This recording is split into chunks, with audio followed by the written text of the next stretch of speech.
सबको जय मसीह की सलाम। आप सबका स्वागत है हायर डेस्टिनी के बाइबल स्टडी सेशन में। आज का कलाम रोमियो की किताब, उसका 7वां चैप्टर में हम जाएंगे। और जैसे हमने पढ़ा था पिछले दफा कि रोमियो 6 के 23 में, क्योंकि पाप की मजदूरी तो मृत्यु है, परंतु परमेश्वर का वरदान हमारे प्रभु यीशु में अनंत जीवन है। और आज हम इसके बारे में आगे और जानेंगे कि वैवाहिक जीवन का दृष्टांत में परमेश्वर ने हमें आगे क्या सिखाया है। और इस वचन को हमारे बीच में सिस्टर रितु गिल जी, आपका स्वागत है। प्रभु में आप आनंदित होंगे, ये मेरा विश्वास है। ओवर टू यू सिस्टर जी, आप इस कलाम को लेके चले। Thank thank you you. Very much. Thank you very much. परमेश्वर आपको आशीष और बरकत दे। आप सभी का एक बार फिर स्वागत है। और आज जो है हम रोमियोस का 7वां अध्याय पढ़ने वाले हैं। रोमियो 7वां अध्याय बहुत ही खूबसूरत अध्याय है। रोमियो की पूरी पुस्तक ही बहुत खूबसूरत है। 6 तक हम पढ़ चुके हैं और हमने बहुत सारा रेवलेशन जो है वो लिया है। अगर आप और लेना चाहते हैं तो प्लीज पहले अध्याय से जो है सुनना शुरू करें, ताकि आपको किताब की डेप्थ और किताब का पर्पस, क्यों लिखा गया है इस खत को, उसको जो है आप समझ पा सकें। आइए, इससे पहले कि हम अपने 7वें वचन या अध्याय की तरफ जाएं, हम अपने सिरों को कुछ झुकाएंगे और प्रार्थना में जाएंगे। हमारे स्वर्गीय खुदावन, हम निहायत ही शुक्रगुजार हैं, धन्यवाद करते हैं इस समय के लिए। और अपने आप को प्रभु जी आपके चरणों में लेकर आते हैं। इससे पहले कि खुदावन हम आपके कलाम को उठाएं, हम अपने गुनाह गलतियों को प्रभु जी मानते हैं, अंगीकार करते हैं कि हम पापी हैं और आप हमारे बख्शनहार हैं। हमारी प्रार्थना प्रभु कि आप अपनी पवित्र आत्मा से, अपने पवित्र लहू से हमें धोकर साफ करते हुए आत्मा से भरें। और ये कलाम खुदावन हम सुनने के लिए तैयार हैं। आप बोलें और हम सुन सकें। जितने भी सुने इस वीडियो के जरिए से वो आशीष पाएं। हम सबको आशीष दें, यीशु के नाम से मांगते हैं, आमीन। आमीन। आइए देखें रोमियो उसका 7। रोमियो 6 में जो है वो डिस्टिंग्विश ऑलरेडी कर चुका है कि किस तरह से हम पाप के गुलाम थे। हमने जो है वो हुक्म तोड़े हैं और तोड़ने के कारण जो है मौत हम पर लागू हुई है। पर यीशु मसीह ने हमारे बदले में जो कि हमें वो डेट चुकाना था, यानी पाप की मजदूरी जो देनी थी, वो मजदूरी प्रभु यीशु मसीह ने क्रूस पर हमारे लिए दी है। और उसके वसीले से जब हम उस पर विश्वास करते हैं तो उसकी धार्मिकता हमें मिलती है, क्योंकि उसने हमारे पापों को जो है अपने ऊपर ले लिया है। तो इसलिए कहा कि पाप की मजदूरी तो मौत है, पर अनंत जीवन प्रभु यीशु मसीह में हमारे लिए एक वरदान है। उससे आगे, आमीन। क्योंकि ये खत है और ये कंटिन्यूस लिखा गया है, सो इसलिए हमने पिछली आयत जो है वो देखी है और पिछले अध्याय को थोड़ा सा रिवाइज किया है, ताकि हम अगले अध्याय को जो है वो सीख सकें। आइए देखिए उसके पहले वचन में। जी। हे भाइयों, क्या तुम नहीं जानते, मैं व्यवस्था के जानने वालों से कहता हूँ कि जब तक मनुष्य जीवित रहता है, तब तक उस पर व्यवस्था की प्रभुता रहती है। यहाँ पर, क्योंकि मसला तो यही है कि जो यहूदी क्रिश्चियन बने हैं वो खतना को लेके बैठे हैं। क्योंकि जब आप प्रेरितों के काम में देखते हैं तो आप पाते हैं कि पतरस के साथ जो है वो पौलुस की भेंट होती है और उनका चर्चा का विषय यही बनता है कि जो अन्य जातियों से आए हैं, यूनानी हैं, उनको खतना करवाना चाहिए कि नहीं करवाना चाहिए। तो वहां पर पौलुस जो है क्लियर करता है। और ये बात उसने गलातियों की पुस्तक में भी जो है वो बताई है कि उसने जो है इस मसले को किस तरह से सही किया है। अब यहाँ पर वो जब बात कर रहा है तो ऐसे लोग हैं जो यहूदी कौम से, क्योंकि यहूदी कौम हर जगह पे फैली हुई थी।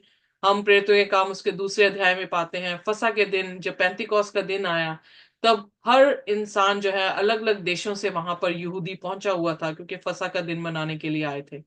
और जब अन्य भाषा का वरदान खुदा ने उन्हें दिया तो उन्होंने सुना कि उनकी भाषाओं में जो है वो लोग प्रचार कर रहे थे, यानी खुदा के सेवक जो है वो प्रचार कर रहे थे। उन्होंने अपनी अपनी भाषा गलीलियों के मुंह से जो है वो सुनी थी।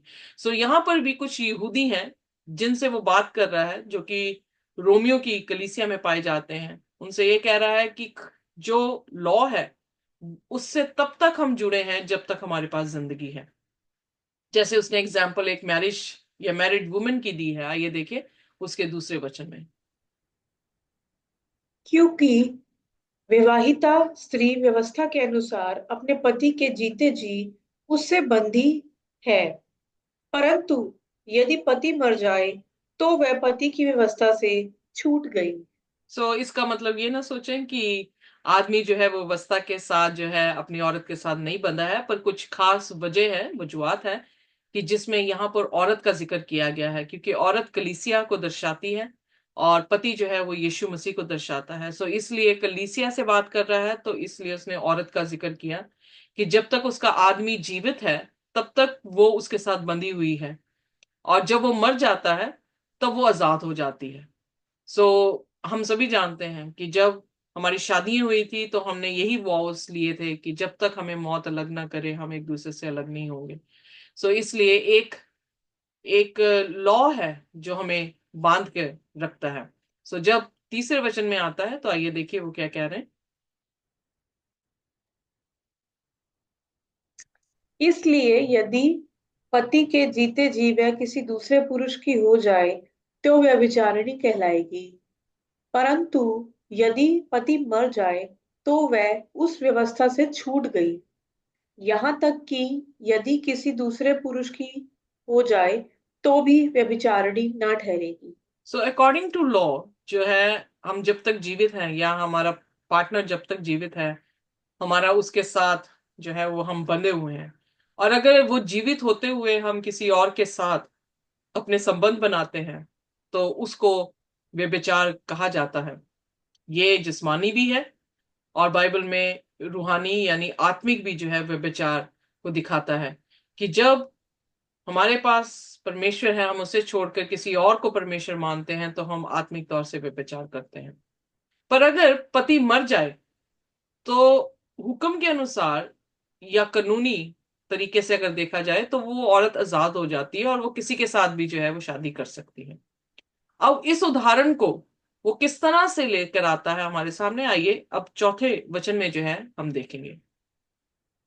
वैसे ही हे मेरे भाइयों, तुम भी मसीह की देह के द्वारा व्यवस्था के लिए मरे हुए बन गए कि उस दूसरे की हो जाओ जो मरे हुए में से जी उठा, ताकि हम परमेश्वर के लिए फल लाएं। यहां पर हम किसके लिए मर गए? हम जो मसीह के है वो लॉ के लिए मर गए, यानी कानून के लिए हम क्या हो गए? मर गए। कैसे मरे? क्योंकि किसी ने डेट पे किया और जो कानून हमारे पर मौत लेकर लागू। आया, या तो यीशु मसीह ने उस मौत को या उस जो मौत हम पर लागू हुई थी उसका कफारा हमें दे दिया। अब हुक्म के लिए तो हम क्या हो गए? मर गए। पर किसके जरिए से? खुदावन यीशु मसीह के जरिए से। ओके, इसीलिए कह रहा है you have died to the law through the body of Christ. Christ. Yeshu Masih के उस शरीर उस बलिदान के जरिए से तुम क्या हो गए हो? लॉ से, लॉ के लिए मर गए हो। अब लॉ तुम्हारे पे लागू नहीं है। जैसे मैंने ऑलरेडी ये कहा कि अगर बाई चांस मैं कुछ ऐसा यूके का कानून तोड़ती हूँ जिसके मुझे 2,000 रुपये या पाउंड जो है, सॉरी रुपये नहीं, पाउंड जो है वो देने पड़े, और जो मेरी हैसियत से बहुत ही ऊपर हो, तो मैं कानून के लिए अपराधी हूं जब तक कि मैं वो पैसे पे ना कर दूं। अब जब मेरे पास पैसे ना हो और अगर कोई मेरे मेरे बिहाफ पर मेरे पैसे जो है वो पे कर देता है, तो कानून से मैं क्या हो जाती हूँ? आजाद हो जाती हूँ। आजाद हो जाते। फिर कानून मेरे पे कोई भी जो है आरोप नहीं लगाएगा, क्योंकि ऑलरेडी भर्ती जो है या पूर्ति जो है वो कर दी गई है। राइट। इसलिए जी। कह रहा है कि हुक्म के लिए हम क्या हो गए हैं? मर गए हैं। किसके कारण? यीशु मसीह के। So that you may belong to another, to him, ताकि हम फिर क्या हों? अब आजाद होंगे, एक पति से आजाद हो गए ना, पाप से आजाद हो गए, तो अब हम दूसरे के साथ विवाह कर सकते हैं। अब वो किसके साथ विवाह किया? हमारा who has been raised from the dead, जो या। मृतकों में से जी उठा है जी। उसके साथ। क्यों ऐसा? ताकि हम फल लाए। ओके, सो पहला आदम जो हमने तीसरे अध्याय में भी देखा, पहला आदम चौथे अध्याय में भी यही बात चल रही है। सो पहला आदम जो है उससे पाप आया, पर दूसरे आदम से क्या आया? जिंदगी आई। सो पहले आदम को हमने मार दिया, यानी पाप को हमने मार दिया। पाप के साथ वो हुक्म इसलिए मर गया क्योंकि यीशु मसीह ने उस हुक्म को उसकी पूर्ति कर दी। तो हम पाप में भी मर जाते हैं, हुक्म से भी मर रहे हैं, और जो मसीह जिलाया गया उसके साथ हम अपने जीवन को स्वतंत्र रूप से जो है वो जीते हैं। अब वो 5वें वचन में कुछ कहता है, आइए देखें। क्योंकि जब हम शारीरिक थे तो पापों की अभिलाषाओं जो व्यवस्था के द्वारा थी मृत्यु का फल उत्पन्न करने के लिए हमारे अंगों में काम करती थी। यहाँ पे अंडरस्टूड है कि हम फ्लैश में, फ्लैश एक ऐसे नेचर को दिखा रहा है जो कि कार्नल है। वो कैसे कार्नल आया? क्योंकि हुक्म टूटा था। सो वो अराउज हुआ बाय द लॉ, हुक्म से अराउज हुआ कि हम पापी हो गए और हम पर मौत जो है वो आ गई। तो were at work in our members to bear fruit of for death. So क्या हुआ? हुक्म टूटा, हमारे तरबियत चेंज हुई, हम फ्लैशली बन गए, यानी शारीरिक लोग बन गए, अपनी अभिलाषाओं में फंस गए, और उसका फल हमें क्या मिला? मौत। क्लियर? जी। फिर 6वां वचन। जी। परंतु जिसके बंधन में हम थे उसके सिर उसके लिए मरकर अव्यवस्था से ऐसे छूट गए कि लेख की पुरानी रीति पर नहीं वरन आत्मा की नई रीति पर सेवा करते हैं। अब यहां पर उसने फिर क्या कहा? हम किस पे मर गए? हम उस लॉ से डिस्चार्ज हो गए, जी। आजाद हो गए। वो लॉ जो टूटा था और जिसने क्या डिमांड किया? डेथ। सो जी। यीशु मसीह ने उस स्लेवरी से हमें निकाल लिया, उस गुलामी से जो है हमें निकाल लिया। गुलामी जो कि ओल्ड रिटन कोड थे, यानी जो पुराने नियम में बातें की गई, यानी पुराने नियम में क्या बात थी कि जो पाप करेगा वो मरेगा, राइट? सो बट अब हमें न्यू लाइफ जो कि आत्मा में है, उसके जरिए जो है हमें बचा लिया गया। बहुत सारे पास्टर्स ये सोचते हैं कि अब हुक्म नहीं रहे हैं, अब हम आत्मा से जी रहे हैं। सो जैसे आत्मा कहेगा वैसे हम करेंगे। आत्मा दो तरह की है, एक आत्मा जो खुदा की है, दूसरी आत्मा क्या है? शैतान की काम कर रही है। पर यहां पर वो ये कहने की कोशिश नहीं कर रहा है, यहां पर वो ओल्ड कवर्नेंट और न्यू कवर्नेंट की बात कर रहा है। क्योंकि ओल्ड कवर्नेंट में हुक्म दिए थे कि इनको मानना है, नहीं मानोगे तो मर जाओगे, मानोगे तो खुशी, मतलब प्रॉस्पेरिटी मिलेगी। पर नए नियम में और नई वाचा में क्या प्रभु यीशु मसीह ने किया? उसने अपने हुक्म दिल में रख दिए। कैसे दिल में लगाए उसने? आत्मा के जरिए से। वेल वो हमारे जीवन में आ गया आत्मिक रीति से। इसीलिए जी। पौलुस कहता है गलेतियों 2 उसकी 20 में कि मैं मसीह के साथ मर गया, अब मैं नहीं, मसीह मुझ में जीवित है। जीवित है। सो जब वो new life of the spirit, खुदा की आत्मा की नई जिंदगी जब मेरे में जीवित है, तो मेरे मेरे पास पुराना नियम जो है वो नहीं रहा। ओके, पुराना कवनेंट, अहद जो है वो नहीं रही। मेरे साथ नई अहद जो है वो बांधी गई है, जो कि मसीह यीशु के जरिए से है।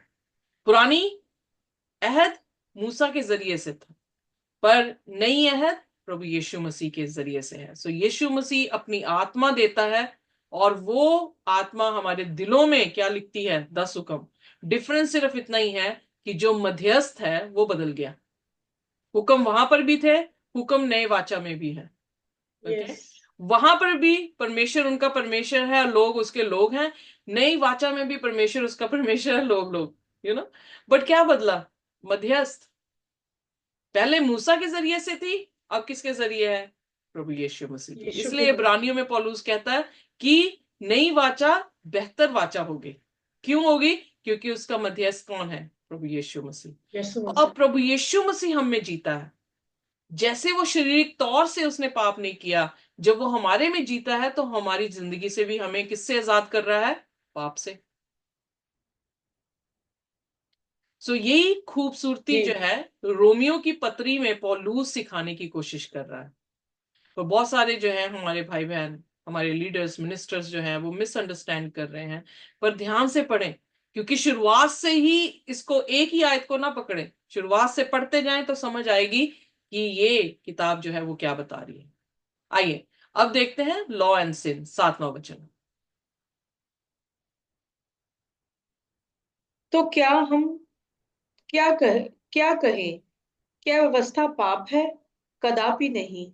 वरन बिना व्यवस्था के मैं पाप को नहीं पहचानता। एग्जैक्टली परंतु तो यहां पर अगर हम रोमियोस का 3 उसकी 20 में देखें तो वहां पर क्या कह रहा है कि जो व्यवस्था है वो पाप की पहचान है। जी, क्योंकि वी गेट द नॉलेज, हमें पता लगता है कि पाप क्या है। अगर व्यवस्था ना हो तो हमें कैसे पता लगेगा कि पाप किया है? पढ़ सो दो सिस्टर। अगर अ, आसान जी पढ़ दे, या पढ़ दो। है ना? जी जी। क्योंकि व्यवस्था के कामों से कोई प्राणी उसके सामने धर्मी नहीं ठहरता, इसलिए कि व्यवस्था के द्वारा पाप की पहचान होती है। सो व्यवस्था सिर्फ पहचान दे रहा है, किसकी? पाप की। पाप। बट हमें छुटकारा पाप से कौन दे रहा है? यीशु प्रभु मसीह। यीशु मसीह। सो हमें व्यवस्था भी चाहिए, हमें यीशु भी चाहिए। जी। क्योंकि यीशु जब हमारे जिस्म में आ रहे हैं तो वो हमें क्या कर रहे हैं? पवित्र कर रहे हैं। पवित्र कैसे होंगे? जब हम पाप नहीं करेंगे। तो पाप की पहचान कौन दे रहा है? व्यवस्था। जी। सो इसलिए कह रहा कि अगर व्यवस्था के लिए हम मर गए हैं तो अब क्या व्यवस्था पाप बन गई? कहता कदापि नहीं, व्यवस्था पाप नहीं है। पर अगर व्यवस्था ना होती तो हम कैसे जानते कि पाप क्या है? और उसके बाद जी। आगे पढ़ दे प्लीज सिस्टर जी, 7वां। क्योंकि यदि ना कहती कि लालच मत कर, तो मैं लालच को ना जानता। एग्जैक्टली सो उसे कैसे पता लगता कि ये लालच है? तो इसलिए खुदा ने व्यवस्था दी है ताकि हम पाप से परे रहें। बिल्कुल।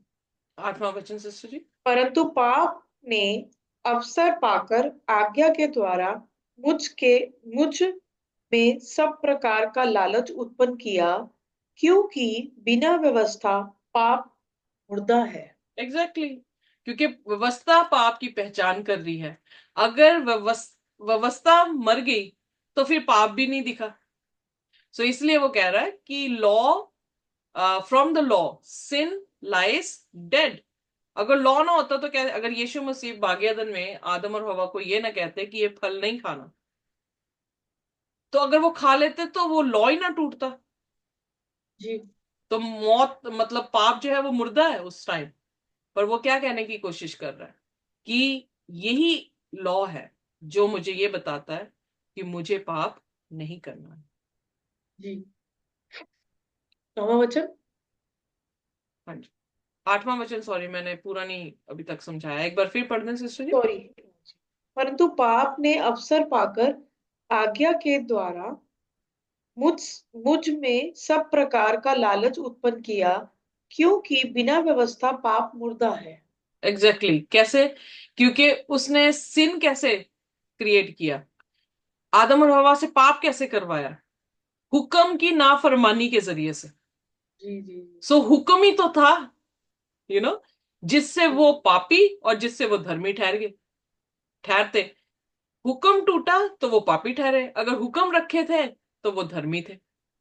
सो इसलिए कह रहा है कि हुक्म के बिना जो पाप है वो मुर्दा है, क्योंकि हुक्म ही तो बता रहा है ये पाप है। ओके, अब 9वां वचन पढ़ दे प्लीज। मैं तो व्यवस्था बिना पहले जीवित था, परंतु अब आज्ञा आई तो पाप जी गया और मैं मर गया।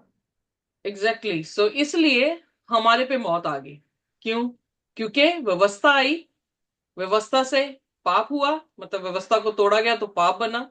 क्योंकि व्यवस्था को तोड़ना, पहला यूहन्ना उसका 3 उसका तीसरा वचन कहता है व्यवस्था को तोड़ना पाप है।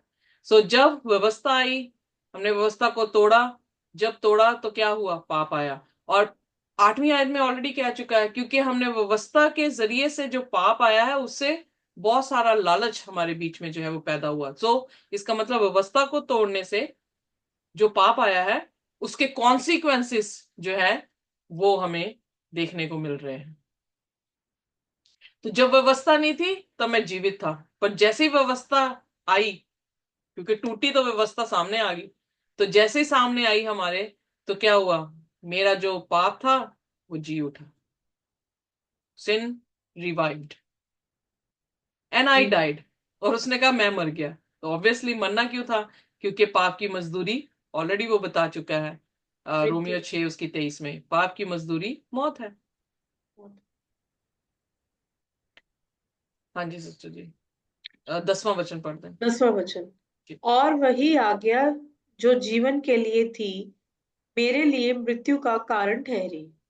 That's what I am saying, क्योंकि वो आज्ञा जब खुदा ने कहा कि knowledge of good and evil का जो फ्रूट है ना, जो अच्छे और बुरे की भलाई का ज्ञान का जो फल है उसे मत खाना, जब तक नहीं खाया था तब तक जिंदगी थी, पर जब खा लिया तो हम पर क्या हुई, मौत आ गई। फिर 11वां जी। वचन। क्योंकि पाप ने अवसर पाकर आज्ञा के द्वारा मुझे बहकाया और उसी के द्वारा मुझे मार भी डाला। एग्जैक्टली ऐसे ही होता है। जी। आज्ञा की द्वारा ही शैतान क्या कर रहा है, काम कर रहा है। कितने लोग आज्ञा को छोड़ के बैठे हैं तो कितने पाप कर रहे हैं, कितने लोग मर रहे हैं पाप में। क्योंकि पौलुस यहाँ पे क्या कह रहा है कि आज्ञा ना हो तो मुझे पाप का पता ना लगे, पर क्योंकि आज्ञा है तो पाप क्या है, जीवित है। और अगर पाप जीवित है तो मैं मर गया। वही आज्ञा मेरे लिए जिंदगी थी, पर आज क्या हो गई है, मौत आ गई है, क्योंकि हमने उस आज्ञा को माना नहीं। और फिर आगे फर्दर कह रहा है कि उसने जी। डिसीव किया और मुझे मार दिया। शैतान ने जी। ऐसे डिसेप्शन लेकर आया है। आज भी हमारे वर्ल्ड में यही डिसेप्शन है कि हमें खुदा के हुक्म मानने की जरूरत नहीं है। पर मैं ये प्रश्न पूछती हूँ कि अगर हुक्म मानने की जरूरत नहीं है तो व्यभिचार कर सकते हैं अब हम, क्या व्यभिचार कर सकते हैं हम? तो उनका हम्म। जवाब होता है कि नहीं। फिर मैं कहती हूँ कि क्या मैं कत्लेआम कर सकती हूँ? खुदा ने कहा है कि हत्या ना कर, तो क्या अब मैं कर सकती हूँ क्योंकि हुक्म लागू नहीं है? तो वो बोलते हैं नहीं, हमें मानना है। तो फिर कौन सा हुक्म टूटा? सबत का हुक्म। एक हुक्म के पीछे वो पूरे हुक्मों को रद्द कर रहे हैं। पर अगर बिल्कुल। एक एक करके मैं उनसे पूछूं कि क्या ये अब हुक्म टूट गया मेरी जिंदगी में, मैं दूसरी की औरत या दूसरे के आदमी का लालच कर सकती हूं, तो कहेंगे नहीं। फिर मैं कहूंगी कि सब्बत को इबादत की जा सकती है कि नहीं, तो कहेंगे नहीं। जी। क्यों नहीं? क्योंकि अब हम प्रभु यीशु मसीह संडे के दिन जी उठा है इसलिए हम इबादत कर रहे हैं। पर हिस्ट्री नहीं जानते कि वो संडे का दिन कौन लेकर आया। ये राइट। यीशु मसीह ने नहीं दिन बदला है। इसीलिए ये शाया उसके 66 में भी 17 की आयत में यही लिखा है, जब नई जमीन और नया आकाश होगा, प्रत्येक जन सब्बत के रोज मेरे सामने मेरी इबादत करने के लिए आएंगे। अगर सब्बत उत्पत्ति में था, अगर सब्बत यीशु के टाइम में था, अगर सब्बत नए यरूशलेम में है, तो किसने खत्म किया? कभी ढूंढने की किसी ने कोशिश की कि वो भेड़ चाल की तरह एक तरफ निकले हैं सभी तो उधर कोई चल दिए? पर कभी खुदा का कलाम खुद समझने की कोशिश की, और सिर्फ उस सब्बत के कारण वो पौलुस की इस पत्री को समझ नहीं पाते। सारे हुक्म उन्होंने कहा कि अब हुक्म हम पर लागू नहीं है। लागू है, क्योंकि हुक्म ही पाप की पहचान दे रही है। और अगर आपने स्वर्ग की बादशाह में जाना है तो आपको हुक्म मानने पड़ेंगे, क्योंकि हुक्म टूटने पे ही पाप है। तो पापी तो कोई स्वर्ग की बादशाह में नहीं जाएगा। यहां पे पौलुस बहुत साफ है। और हम क्यों नहीं समझ पा रहे हैं कि पौलुस यहाँ पे क्या कह रहा है? सो आइए अगली आयत को हम जब देखते हैं तो फिर क्या कहता है, खूबसूरती से बोलता है 12वीं आयत में। इसलिए व्यवस्था पवित्र है और Amen. आज्ञा भी ठीक और अच्छी है। Amen. So इंग्लिश में लिखा commandment is Holi and just, ठीक नहीं है, जस्ट एंड गुड। खुदा जस्ट है, खुदा भला है, खुदा पवित्र है। उसकी आज्ञा भी क्या है? वो ही तरबियत रखनी है। इसका मतलब खुदा और खुदा की आज्ञा को आप सेपरेट नहीं कर सकते। यस। ये उसके चरित्र है, उसकी जी। तरबियत है कि वो पवित्र है। उसका कलाम पवित्र है, उसकी आज्ञा उसकी कलाम है। वो जस्ट है, जस्टिस देता है। खुदा के खरा है तो उसकी कलाम खरा है, उसका उसका उसका हुक्म भी खरा है। फिर कौन सा हुक्म उसने खत्म किया है, कौन सा हुक्म नेल किया है? जो पौलुस गलातियों की पुस्तक में भी कहता है, वो हुक्म कुलसियों की पत्री में कह रहा है 3 उसकी 16 में। सो वो हुक्म जो थे, वो हुक्म शैडोज थे, सेरिमोनियल थे, उनकी फीस थी, उनके फेस्टिवल्स थे, जो खुदावन यीशु मसीह ने क्रूस पर खत्म कर दिए। अगर आप पढ़ना चाहते हो कुलसियों की पत्री हायर डेस्टिनी यूट्यूब में, आप वर्स टू वर्स हर चैप्टर को जो है वो ध्यान से पढ़ सकते हैं। और वहां पर मैंने जो है स्लाइड्स जो है वहां पे प्रेजेंट की हैं, जिससे हम सीख सके कि कितने फेस्टिवल्स थे, कितने त्योहारों को सब्बत के दिन कहा जाता था। उन सभी को खत्म किया प्रभु यीशु मसीह ने। पर जो 7वें दिन का एक दिन ठहराया सब्बत है, वो खत्म नहीं हुआ है। सो इसलिए यहां पर वो कह रहा है खुदा के हुक्म पवित्र है, खुदा की आज्ञाएं क्या है? पवित्र है। वो खरी हैं, वो भली हैं, जैसा यीशु और जैसा खुदा भला है। फिर 13वीं आयत में कह रहा है, तो क्या वह जो अच्छी थी मेरे लिए मृत्यु ठहरी? कदापि अब प्रश्न नहीं। ये उठता है कि जो भली है वो मेरे लिए कैसे जो है वो मेरे पे लागू नहीं है? वो कैसे मेरे मेरे लिए जो है वो मौत का कारण बन सकती है? हम ऐसे आज्ञाओं से भागते हैं प्रोटेस्टेंट चर्च, जैसे हम किसी दुष्ट आत्मा से भाग रहे हैं। माय फ्रेंड्स, वो दुष्ट आत्मा नहीं, खुदा के वचन है। उसके करीब आना पड़ेगा तो शैतान भागेगा आपसे। पर आप व्यवस्था से भागते हैं ऐसे जैसे वो दुष्ट आत्माएं हैं। करप्ट कर दिया उसने चर्च को शैतान ने, और हमारी आंखों को अंधा कर दिया है, ताकि हम परमेश्वर के गॉस्पल को समझ ना पाए पा सके। दूसरा कुरिन्थियन उसकी 4 में खास करके पौलुस कहता है कि शैतान ने और ईश्वर, इस संसार के ईश्वर ने उन लोगों की आंखों को अंधा कर दिया है जो विश्वास नहीं करते हैं, ताकि वो परमेश्वर की उज्जवल ज्योति को देख ना सकें। अगर आप व्यवस्था को दुष्ट आत्माएं समझ के उससे भाग रहे हैं, तो आप जान लें कि खुदा खुदा के फजल से, खुदा के वचन से शैतान ने आपकी आंखें बंद कर रखी हैं कि आप देख ना सकें। ध्यान से पढ़े बाइबल को। यहां पे कह रहा है कि जो भली है, यानी आज्ञाएं अगर भली हैं तो मेरे लिए मौत ठहरी। तो फिर आंसर क्या दे रहा है पॉलुस? जी पर्दे से सुनिए 13वीं आए। जी जी जी। परंतु पाप उस अच्छी वस्तु के द्वारा मेरे लिए मृत्यु का उत्पन्न करने वाला हुआ कि उसका पाप होना प्रकट हो और आज्ञा के द्वारा पाप बहुत ही पापमय ठहरे। सो यहां पे लिखा राइट। बाय नो मीन्स, किसी भी तरीके से नहीं। ये पाप ही है जिसके कारण जो है वो क्या आई है? मौत हम पर आई है। So it was sin working death in me through what is good. जो भली थी, पाप के कारण क्या कर दी उसने? मौत हम पर ले आया। Very clear. कुछ भी मुझे, मैंने जो है हर पत्रियां पढ़ ली हैं, मुझे कहीं पर भी ये नजर नहीं आया कि उसने कहा कि व्यवस्था हमारे लिए रद्द हो गई है, खत्म हो गई है। तो यहां पे वो क्या कह रहा है कि did what is good then bring death to me. जो भली थी यानी आज्ञा भली थी, क्या वो मेरे लिए मौत बन गई? बाय नो मीन्स, किसी भी तरीके से नहीं। इट वॉज सिन, कह रहा है ये पाप था। और पाप की पहचान कौन दे रहा है? व्यवस्था।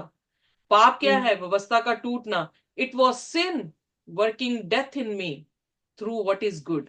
जो भली थी उसी उसी को उसने, शैतान ने, देखो जो चीज हमारे लिए अच्छी थी, उसका हुक्म हमारे लिए अच्छा है, उसी चीज को उसने पलट कर हमारी मौत बना दिया। डिसेप्शन जी यही है।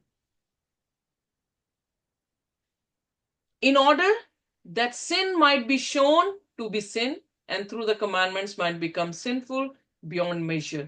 So क्या हुआ? पाप, पाप दिखाई दे गया, और जैसे ही दिखाई दिया पाप, वैसे ही मौत हम पर लागू हो गई। वो जो हुक्म टूटा था, उसने बियॉन्ड मेजर जो है हमें पापी बना दिया। आप देख सकते हैं शैतान काम कैसे कर रहे हैं। जी तो हमारी भली चीज थी, एग्जाम्पल दे रही हूं आपको, कि अगर बाय चांस आप हिल स्टेशन में जा रहे हैं, हिल स्टेशन में रेलिंग्स है, हेज है, वो हमारी सेफ्टी के लिए, हमारी भलाई के लिए जो है वो बनाई गई है। पर अगर मैं उस रेलिंग को हिट कर दूं अपनी कार से, तेजी से लेकर आ रही हूं और उसे हिट करके मैं खाई में गिर जाऊं, वो हाल हुआ हमारा, कि हमने व्यवस्था को तोड़ा है। बिल्कुल बिल्कुल। हमने अपनी प्रोटेक्शन को तोड़ा है, और हमने मौत को गले लगा लिया। और शैतान ने वही चीज की है, जैसे एक शराबी को शराब पिलाकर और हिट करवाकर और उसे खाई में गिराया, उसी तरह से उसने चापलूसी की, उसने खेला शब्दों के साथ, हवा के, और हमारे साथ भी खेलता है, और हमें डिसीव करके उसने हमसे वही हुक्म तोड़वा दिया जिस हुक्म से हमें जिंदगी मिलनी थी। फिर 14वां वचन। हम जानते हैं कि व्यवस्था तो आत्मिक है, वेट परंतु मैं वेट अ मिनट, यहां पे वो व्यवस्था को क्या कह रहा है? शारीरिक? आत्मिक। दुष्ट आत्मा? नो। आत्मिक? खुदा आत्मिक है आत्मा, स्पिरिचुअल। या खुदा क्या है? आत्मा है। हमें कैसा बनना है? हमें आत्मिक बनना है। व्यवस्था क्या है? आत्मिक है। अगर व्यवस्था खुदा के किंगडम का, राज्य का कानून है, तो उस राज्य में दाखिल होने के लिए उस कानून को हमें मानना पड़ेगा। मुझे यूके के कानून को मानना पड़ेगा अगर मैंने यूके के कानून में आना है या उसके राज्य में आना है। मुझे नर्स अगर बनना था तो मुझे आइल्स देना पड़ा, बिना आइल्स के मैं नहीं आ सकती थी। ये कानून है यूके का। कोई भी नर्स बिना आइल्स के नहीं आ सकती।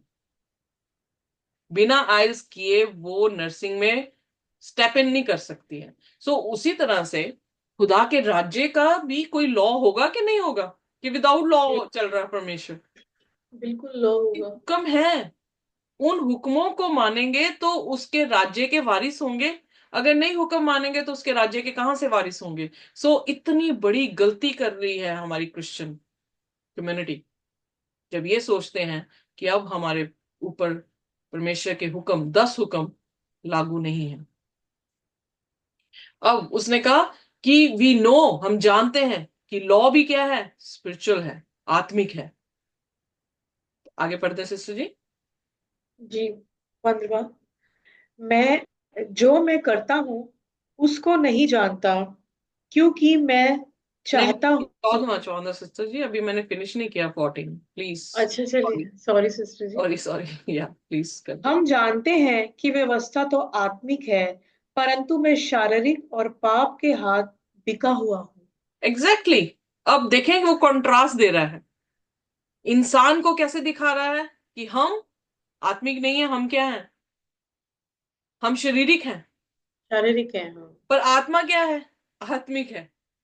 जब हम शारीरिक हैं और पाप के गुलाम हैं, बेचे गए हैं पाप में, तो फिर आत्मा, जो आत्मिक चीज है, यानी हुक्म खुदा के आत्मिक चीज है, उनका और हमारा तो जमीन आसमान का फर्क पड़ गया। जी जी जी। यू नो इसका जी मतलब ये हाई लेवल की चीज है और हम लो लेवल के लोग हैं। या फिर उसके बाद अब 15वां पढ़े। जी। जो मैं करता हूँ उसको नहीं जानता, क्योंकि जो मैं चाहता हूँ वह नहीं किया करता, परंतु जिससे मुझे घृणा आती है वही करता हूँ। एक शारीरिक इंसान के बारे में बता रहा है कि एक शारीरिक इंसान कैसा होता है। स्ट्रगल करता है वो शारीरिक इंसान, जो चाहता है वो कर नहीं पाता, जो करना नहीं चाहिए वो कर लेता है।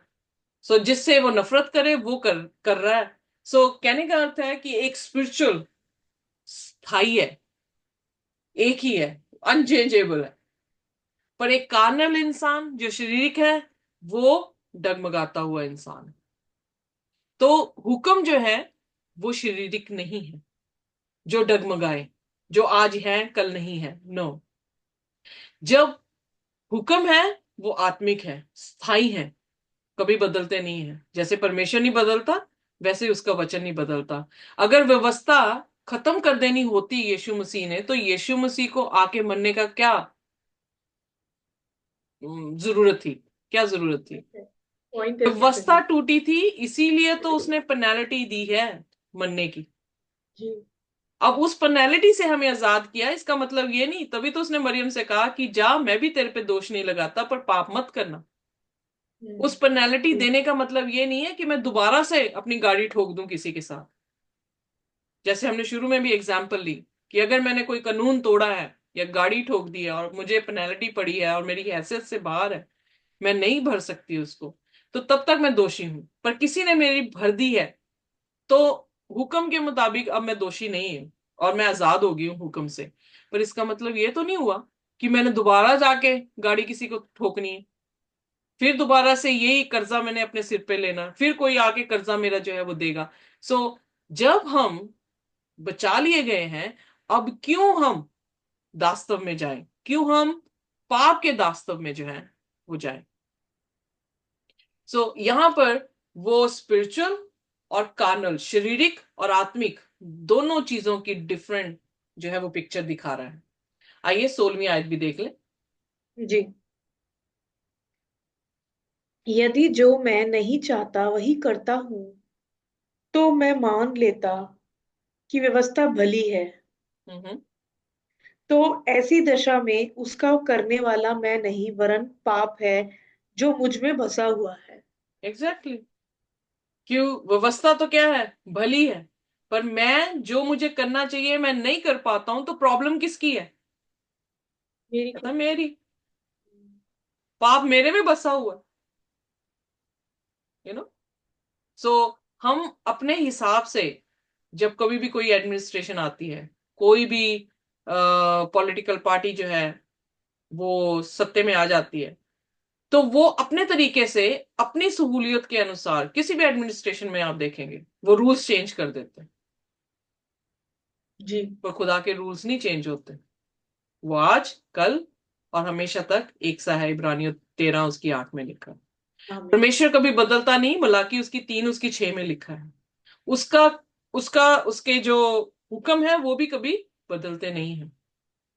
इसीलिए क्या है प्रॉब्लम? किसकी है? खुदा के हुक्मों की नहीं है, जो आत्मिक है, जो भले हैं। प्रॉब्लम हमारे में।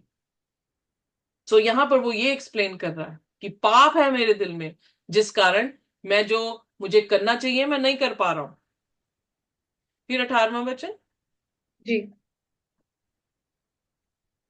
क्योंकि मैं जानता हूं कि मुझ में अर्थात मेरे शरीर में कोई अच्छी वस्तु वास नहीं करती। इच्छा तो मुझ में है, परंतु भले काम मुझ में बन नहीं पड़ते। हम्म। सो यहां पर क्या कह रहा है कि कुछ भी अच्छा मेरे में नहीं है। क्यों नहीं अच्छा मेरे में? क्योंकि सिन का वायरस आ चुका।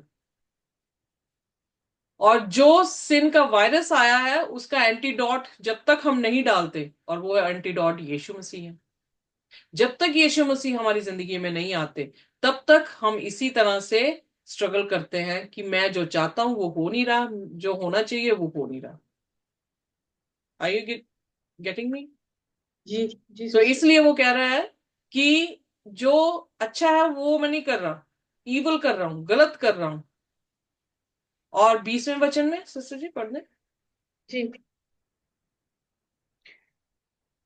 अतः यदि मैं वही करता हूँ जिसकी इच्छा नहीं करता, तो उसका करने वाला मैं न रहा, परंतु पाप जो मुझ में है बसा हुआ है। Exactly exactly. अब उसने ये बात बिल्कुल साफ कर दी कि पाप है जो हमें अच्छे काम नहीं करने दे रहा।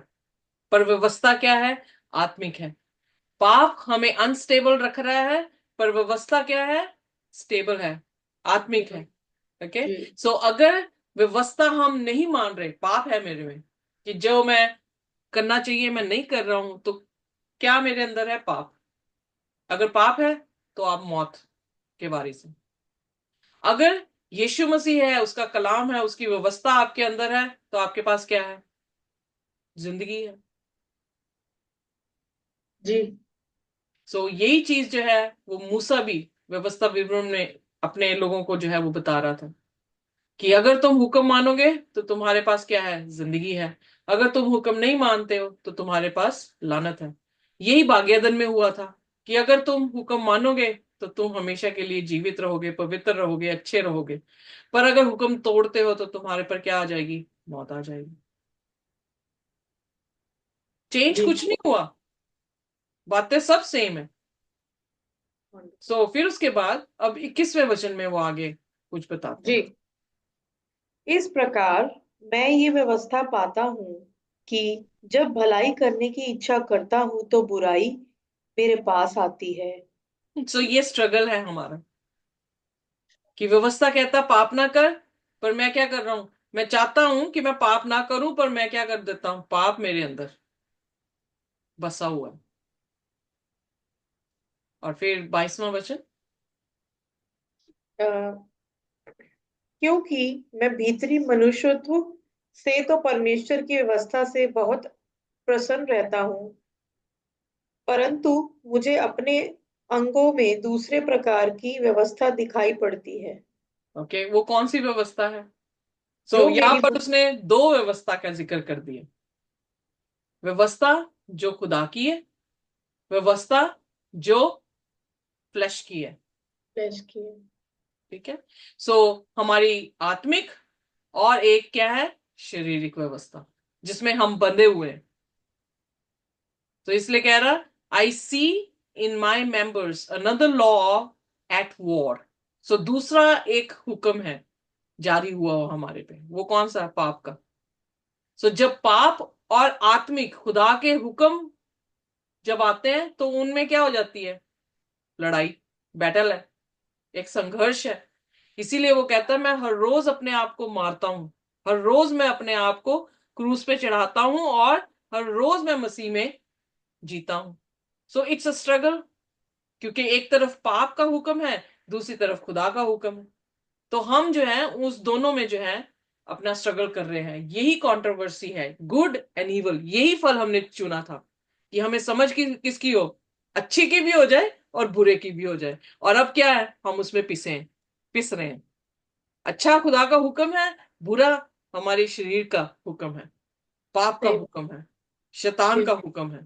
तो दो ही स्वामी हैं, खुदा हो सकता है या शैतान हो सकता है। दोनों की तो हम सेवा नहीं कर सकते। सो दो ही घर हैं, एक चट्टान पे है, एक जो है वो भालू पे है। दो ही रास्ते हैं, एक चौड़ा है और एक सकरा है। सकरा है जो जिंदगी देता है, चौड़ा है जो आगे जाके बंद हो जाता है। जी तो दो ही चीजें हैं, और हमने वो ही चुना था उत्पत्ति में। हमारी पहली माँ ने वो ही चुना था। उसे कहा गया था कि इस ज्ञान का, अच्छे और बुरे के ज्ञान का फल मत खाना, और उन्होंने क्या किया? खा लिया। तो अब स्ट्रगल है कहता। अब स्ट्रगल में क्या लिखता है आगे? 23 आयत जो है दोबारा पढ़ेंगे। परंतु अपने नहीं मैं तो 23। 23। ओके। जी। परंतु मुझे अपने अंगों में दूसरे प्रकार की व्यवस्था दिखाई पड़ती है, जो मेरी बुद्धि की व्यवस्था से लड़ती है और मुझे पाप की व्यवस्था के बंधन में डालती है, जो मेरे अंगों में है।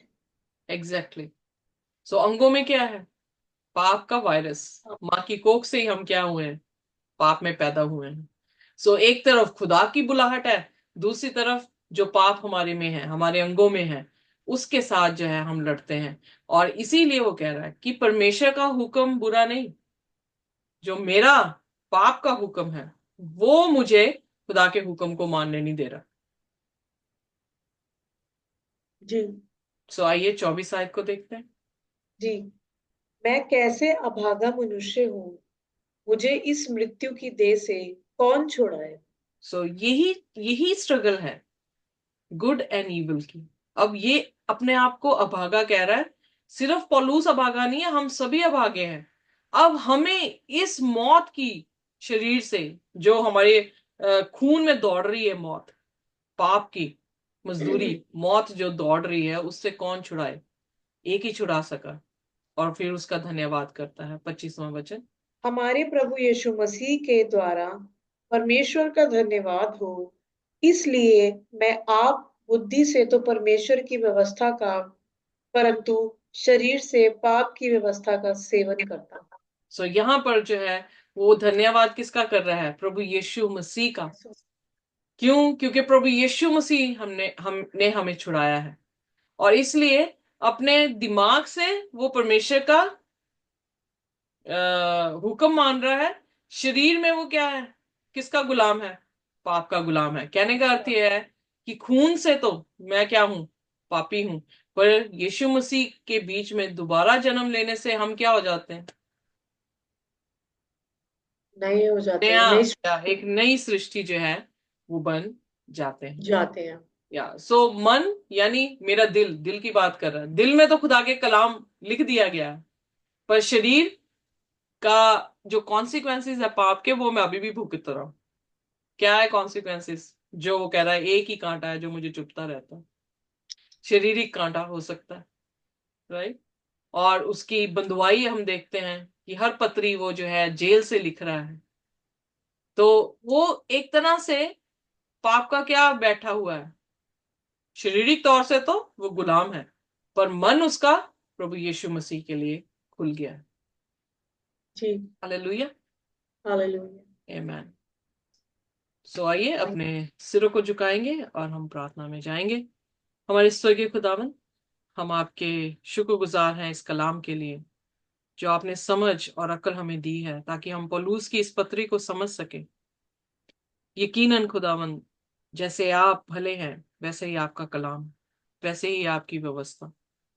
जैसे आप खरे हैं वैसे ही आपका कलाम, और वैसे ही आपकी व्यवस्था। जैसे आप आत्मिक हैं, आत्मा है, वैसे ही खुदावन आपका कलाम आत्मा है, और आपका आपका हुक्म भी जो है वो आत्मिक है।